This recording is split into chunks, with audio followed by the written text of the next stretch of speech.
উঠতে থাকা cap Verde আর্জেন্টিনার সাথে ৩-২ গোল ব্যবধানে হেরে ঐতিহাসিক বিশ্বকাপের অভিযান সমাপ্তি ঘটালো।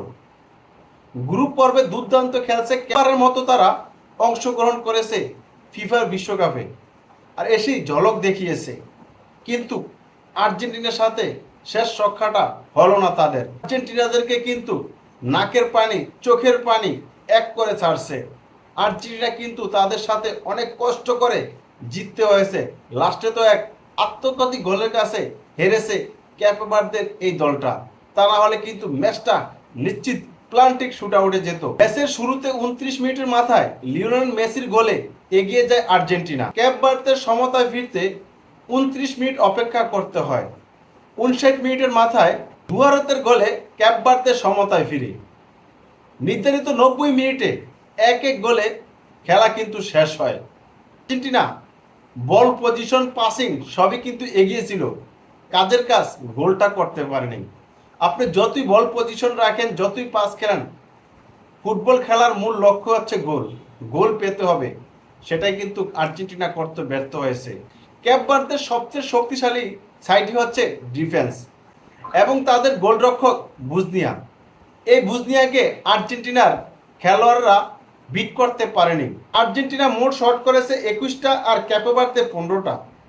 ওয়ান টার্গেট শট আর্জেন্টিনা 10টা, ক্যাপে ভার্দে 5টা। বল পজিশনের ক্ষেত্রে 64% আর্জেন্টিনা এবং 36% ছিল ক্যাপে ভার্দের দখলে। 822 পাসের বিপরীত 444 পাস ক্যাপে ভার্দের। 8টা করে কর্নার আদায় করে নেয় দুই দল। আর্জেন্টিনা 13টা ফাউলের বিপরীত ক্যাপ ভার্দে 12টা করেছে, একটা কম।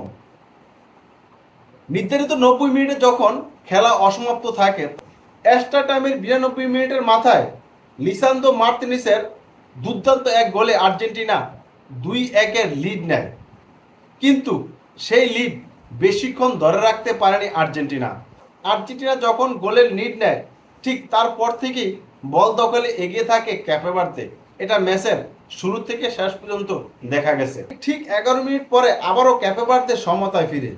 সিডনি লোপেস কাবালের 103 মিনিটের মাথায় গোল করে দুর্দান্ত একটা গোল ভাই, ডিবক্সের ঠিক এক হাত ভিতর থেকে। আর্জেন্টিনা গোলকিপার এমি মার্টিনেজকে সম্পূর্ণ বিধ্বস্ত করে বল জালে জড়ায়। আর এরকম একটা গোল আমার মনে হচ্ছে 2026 বিশ্বকাপের এটা সবচেয়ে সেরা গোল, কারণ বিশ্বের সবচেয়ে সেরা গোলকিপারকে বিট করেছে, বিশ্বের সেরা দলের সাথে খেলে গোল করেছে। আর এই গোল করার পরে যে সে উদযাপনটা করছে ভাই, সত্যি অসাধারণ একটা উদযাপন ছিল। উদযাপন করতে করতে সে শেষ পর্যন্ত গ্যালারির মধ্যে তার প্রিয়জনের কাছে চলে গিয়েছিলেন। দুর্দান্ত ভাই, যেরকম দুর্দান্ত গোল করেছেন ঠিক সেই দুর্দান্তভাবে কিন্তু উদযাপনটা সেরেছে লোপেস কাবাল। শেষ দিকে 111 মিনিটের মাথায় আত্মঘাতী গোল থেকে আর্জেন্টিনা 3-2 গোলের লিড পেয়ে যায়। লিও মেসির কর্নার থেকে রোমেরুর হেড থেকে লিও মেসি কর্নার শট থেকে রোমেরুর হেড বোরসেরের আত্মঘাতী গোলে এগিয়ে যায় আর্জেন্টিনা। 3-2 গোলে ম্যাচটা শেষ দিকে সমাপ্ত হয়। কিন্তু আর্জেন্টিনা এই ম্যাচটা যেভাবে খেলেছে, তাদের সাথে কি এটা যায়? এই ম্যাচের মধ্যে লাউতারো মার্টিনেজ কোথায় ছিল? আলমাদিয়া কোথায় ছিলেন? খুঁজে পাওয়া যায় নাই। মানে ক্যাপ ভার্দের ডিফেন্ডারদের কাছে তারা সম্পূর্ণভাবে পরাস্ত হয়েছে, তাদেরকে কোনো চান্সই ক্রিয়েট করতে দেয়নি। এটা কি আর্জেন্টিনা দল? আর্জেন্টিনা দল তো ঠিকই ক্যাপে ভার্দেকে শেষ দিকে আত্মঘাতী গোলে হারালো।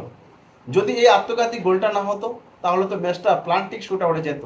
সেখানে কিন্তু একটা অঘটন হওয়ার সম্পূর্ণ চান্স আমি দেখছিলাম, কারণ ক্যাপে ভার্দের এই ম্যাচটা হারানোর কিছু ছিল না। আর আর্জেন্টিনা যদি হেরে যেত তাহলে তাদের কিন্তু হারানোর অনেক কিছু থাকতো।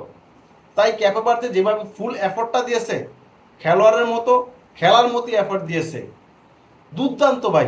আর্জেন্টিনার গোল পোস্টে এমি মার্টিনেজ দুর্দান্ত 2টা সেভ করেছে, এছাড়া তাকে সেভাবে আর সেভ করতে দেখা যায়নি। তাকে বিধ্বস্ত করেছে ক্যাপে ভার্দের খেলোয়াড়রা। নবগত এই খেলোয়াড়দের কাছে আর্জেন্টিনা তো এক প্রকারে ধরাশয়ী হয়েছে। আর্জেন্টিনা তো জিতে গেছে, তারা জিতে গিয়েও বিশ্ব ফুটবল প্রেমীদের মন জয় করতে পারেনি।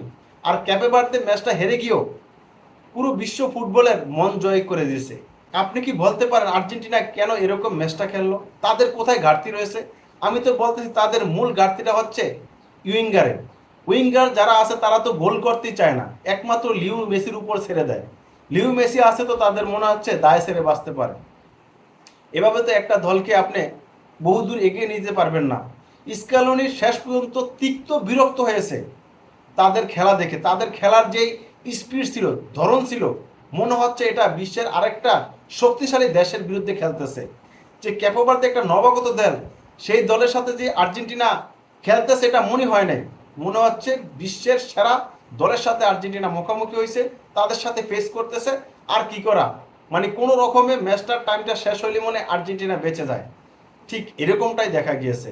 তবে ভাগ্য ছিল তাদের, এই জন্য তারা ম্যাচটা জিতে গিয়েছে। আমার কাছে আর্জেন্টিনার এই খেলাটা এরকম ভালো লাগেনি। মানে আর্জেন্টিনার কাছে যেরকম প্রত্যাশা করেছিলাম যে আর্জেন্টিনার মতো খেলবো, সৃজনশীলতা ফুটবল খেলবে, গুছানো ফুটবল খেলবে, কিন্তু এই ম্যাচের মধ্যে অনেকটাই অভাব রয়েছে। ক্যাপো ভার্দের এগেইনস্টে তারা 13টা ফাউল করে। আপনি মানতে পারেন এটা? এটা মানার মতো যে আর্জেন্টিনা একটা সৃজনশীল ফুটবল খেলে, সেটা আমরা সবাই জানি, কিন্তু তাদের খেলার ধরন দেখে মনে হচ্ছে তারা মনে একটা অগোছালো ফুটবল খেলেছে। আর্জেন্টিনা কি পারবে পরের ম্যাচে তাদের নৈপুণ্য দেখাতে? সেটার জন্য অপেক্ষা করতে হবে আমাদের কোয়ালিফাই ফাইনালের ম্যাচের দিকে।